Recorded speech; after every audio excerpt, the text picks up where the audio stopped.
빨리 성공하는 법, 부자 되는 법, 예뻐지는 법, 이게 궁금하신 분들은 이 영상을 그냥 스쳐 지나가시면 됩니다. 안녕. 네, 여러분 안녕하세요. 조디입니다. 오늘은 저에게 영향을 준 책 몇 권을 소개해 드리려고 하는데요. 광고 절대 아니고요. 제 책을 소개하려고 하는 건 더더욱 아니고요. 제 인생의 터닝 포인트, 생각의 전환을 가져다 준 참 아름다운 도서들입니다. 첫 번째 책은 시집인데요. 짠!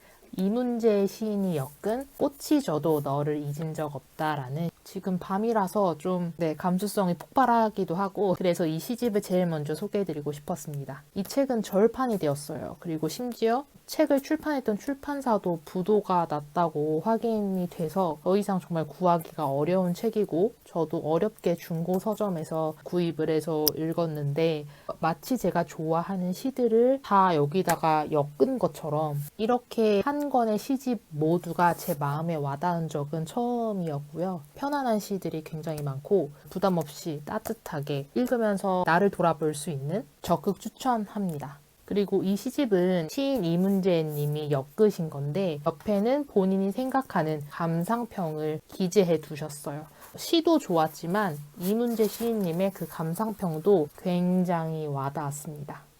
최 사장이 쓴 인문학 도서 우리는 언젠가 만난다. 제가 네덜란드에 있었을 때 최 사장이 쓴 책을 친구가 한국에서 보내줘서 읽었던 적이 있어요. 그게 11계단이었는데, 인문학 도서라든지 철학 도서를 읽으려고 하는데 너무 어려우니까 자주 덮잖아요. 그쵸? 근데 그런 사람들을 위해서 정말 쉽게 풀어서 쓴 최 사장님의 글을 좀 좋아하는 편이고요. 그래서 이 책은 이번 2021년 여름에 아이스커피 마시면서 정말 자주 읽었던 책이고, 그냥 사는 것보다 인생을 잘 살아야겠다라고 다시 한번 깨우치고 다짐을 하게 한 책입니다. 예를 들어서 내가 영어를 잘한다고 해서, 혹은 내가 굉장히 유명한 능력 좋은 개발자라고 해서, 혹은 내가 대기업에 다닌다고 해서, 내가 과장으로 승진했다고 해서 잘난 거, 자신감 중요하지만 그보다 중요한 거는 잘나게 사는 것보다 잘 사는 거 같습니다. 인문학 서적이고요. 정재현 님이 쓰신 인생의 마지막 질문. 이 책은 4가지 파트로 나눠지는데, 한 파트가 기독교, 개신교에 관련된 내용. 저는 많이 공감은 못했습니다. 왜냐면 저는 그 종교를 믿지 않아서. 다만 이 4가지 파트 중에 그 한 부분을 뺀 이 3가지 파트가 참 주옥 같아서 정말 사랑하는 책입니다. 제가 친구들한테 하는 말이 있는데요. 교회 다니시는 분들은 마음의 위로를 받기 위해서 성경책을 자주 읽으시잖아요. 불교를 믿으시는 분은 불경을 읽으시겠죠? 저는 이렇게 힘들 때 불경이나 성경이나 찾을 수가 없으니까 인문학 도서를 힘들 때 찾아서 읽곤 합니다. 제 인문학 리스트에 올해 추가된 참 고마운 책입니다. 에고라는 적, 자기계발서인데요. 제가 10년 전쯤에 시크릿이라는 자기계발서를 읽은 이후로 좀 자기계발서에 대한 편견이 생겼어요. 그래서 그 이후부터는 자기계발서를 읽지 않았고, 그리고 그런 걸 좋아하는 친구들을 이해를 잘 못했어요.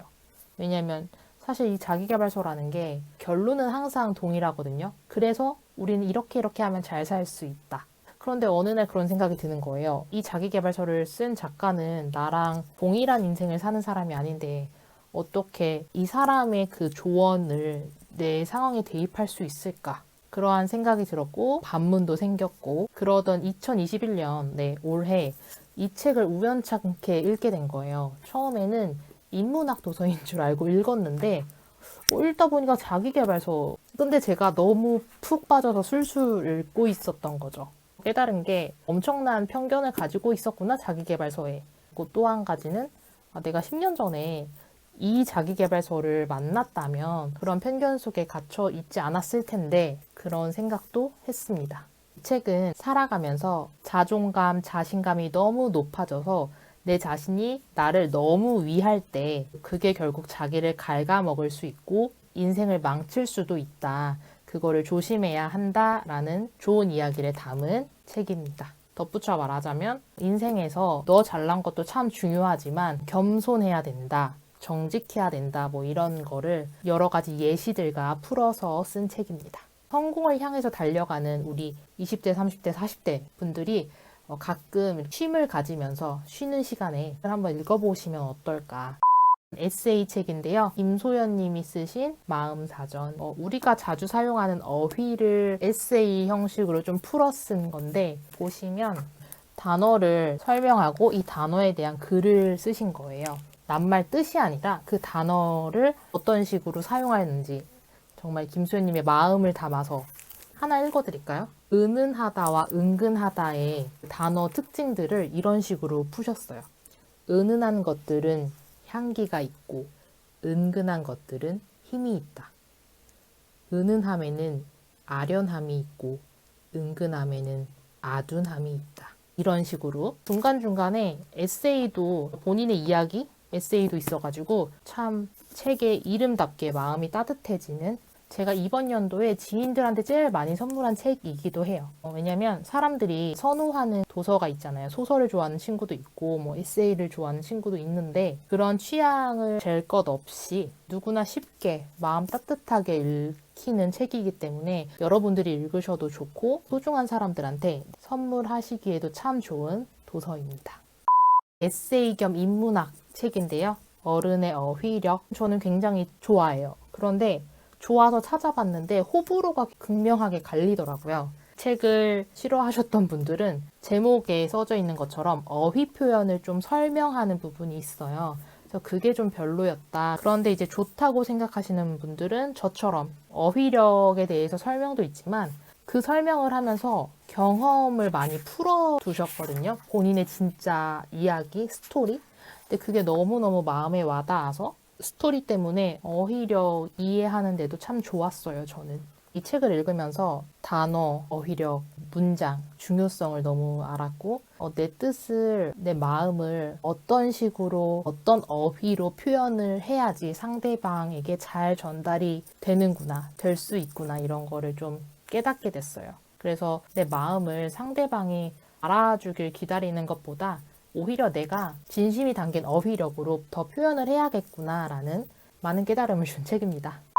마지막으로 다들 아실 거예요. 이 책은 멋진 신세계 소설책입니다. 친한 동생이 추천해줘서 읽었던 책이고, 이번에 이 표지가 새로 나왔다고 해서 다시 한번 읽으면서 구매를 한 책입니다. 이 소설이 1930년대에 쓰여졌는데 그 당시에 미래에는 이럴 것이다 하고 허구로 쓴 소설인데 거의 요즘 시대랑 비슷한 점이 좀 있어서 이 책을 다시 읽으면 읽을수록 과학의 속도, IT 기술 이런 거에 대해서 인간의 존엄성과 겹쳐서 생각을 해볼 수 있는 시간이었고, 또 혹시나 우리 사회가 더 먼 미래에 이런 식으로 바뀌면 어떡하지? 이렇게 바뀔 수도 있나? 두려움도 느낄 수 있었던, 오늘은 저에게 영향을 준 책 몇 권을 소개해드렸습니다. 삶을 대하는 나의 태도에 대해서 다시 한번 느낄 수 있었고 뭔가 스스로 정리정돈을 할 수 있었던 한 해였고요. 그러던 중에 이 책들 덕분에 더 많이 정리가 되었던 것 같아요. 오늘도 영상 봐주셔서 감사드리고요. 저는 다음에도 유용한 영상으로 돌아올게요. 여러분, 오늘도 수고 많으셨습니다. 안녕!